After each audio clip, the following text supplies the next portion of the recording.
Irena, dobrodošla u Pop Rock HR. Hvala. Divan jedan razlog zapravo ovako odmah na prvu zašto si ovdje, zato što je band Morčiba odlučio obraditi tvoju pjesmu. E sad, htjela bih te pitati jesi li time oduševljena ili već to znaš neko vrijeme pa je oduševljenje splasnulo, iako sam negdje pročitala čak da si rekla da ti je to bilo šokantno. Pa znam već da neko vrijeme i oduševljenje i dalje nije splasnulo, mislim da je to jedna od stvari koja će trajati.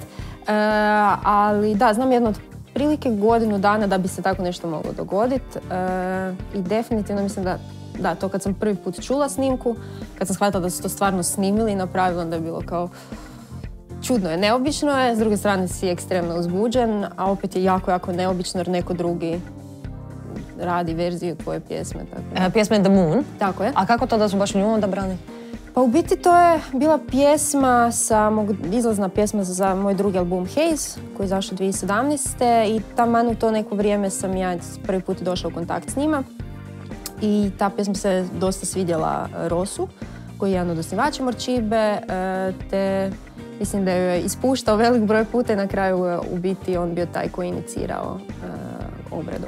A sad, čisto me zanima, znači kad si čula tu obradu, ok, rekla si da je čudno. Jako je čudno. Da, je li kao čudno na dobar način? Čudno je na dobar način. Na dobar način zato što čuješ nešto što znaš da je obično, će ti tijelo reagirati kao ovo je kao, super, ali je s druge strane kao užasno čudno jer onda čuješ glas od Sky i malo je drugačije, nije puno drugačije. Da, mislim što su dao ono... Nije, stvarno su zadržali kompletni taj nekakav, ajmo reći, zvuk i sve, samo je Morčiba izvodi, tako da u tom smislu je drugačija. Girl, Morčiba je uzela tvoju pjesmu. You lucky bastard. Je sreća, super, super. Dobro, The Moon ćemo mi sad pogledat, poslušat tvoju pjesmu, kakva je, pa se vraćamo u razgovor.